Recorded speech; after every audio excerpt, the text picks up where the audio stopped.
Apa yang terjadi pada roh yang tidak selamat setelah kematian? Menurut Alkitab, 1. Rohnya tidak langsung lenyap, tapi sadar dan menderita. Dan sementara ia menderita sengsara di alam maut, ia memandang ke atas dan melihat Abraham dari jauh. Lalu ia berseru, "Bapa Abraham, kasihanilah aku." Maknanya, orang kaya itu mati, tetapi rohnya sadar bisa melihat, berbicara, dan merasakan penderitaan. Ini menunjukkan bahwa roh yang tidak selamat tidak musnah, tapi masuk dalam penghukuman sementara. 2. Ditempatkan di Hades atau Sheol, tempat tunggu sementara.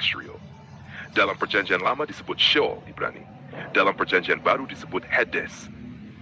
Tempat ini adalah penantian sebelum penghakiman akhir. Tuhan tahu menyelamatkan orang-orang saleh dari pencobaan dan tahu menahan orang-orang yang tidak benar untuk dihukum pada hari penghakiman. Artinya, mereka disimpan di tempat khusus untuk dihukum nanti, bukan langsung ke neraka kekal.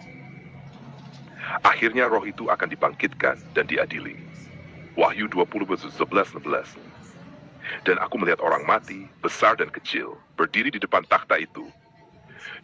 Lalu orang-orang mati dihakimi menurut perbuatan mereka.